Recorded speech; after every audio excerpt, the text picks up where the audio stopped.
On prend les mêmes et on recommence comme au printemps. Environ 10 000 manifestants antigouvernementaux sont rassemblés autour du monument de la démocratie dans le quartier historique de Bangkok. Comme il y a quelques mois, les chemises rouges réclament des élections immédiates. Je veux me battre pour ce qui est juste. Je me battrai jusqu'à la mort et je ne regretterai jamais. Les rassemblements du printemps 2010 avaient attiré jusqu'à 100 000 personnes qui accusaient le gouvernement de servir les élites de la capitale.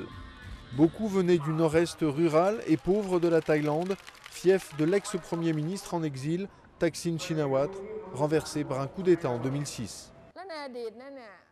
Dans le passé, c'était des universitaires et des gens de la classe moyenne qui menaient les manifestations. Ce combat était différent des précédents parce que c'est les gens de la base et des classes populaires qui étaient principalement aux commandes.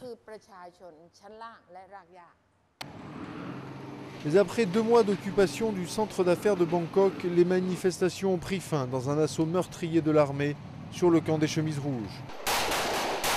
Au total, plus de 90 personnes ont été tuées et 1900 blessées avant qu'une poignée de militants ne mettent le feu à des dizaines de bâtiments dans la ville.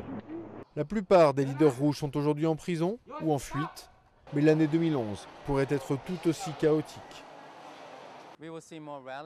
On va vers plus de manifestations, plus de répression, plus de manœuvres du gouvernement.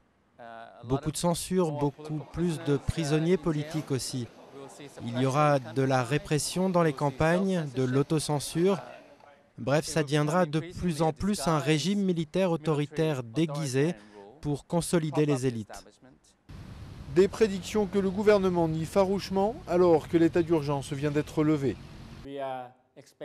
Nous nous attendons à la libération de plusieurs personnes qui avaient été arrêtées et inculpées. Avec la levée de l'état d'urgence, il y aura de moins en moins de censure. Nous revenons à la normale. Mais les leaders rouges poursuivis pour terrorisme ne seront pas libérés et le mouvement promet de maintenir la pression sur le gouvernement en organisant 2 manifestations par mois. Le combat ne fait que commencer. Des élections sont en principe attendues en 2011.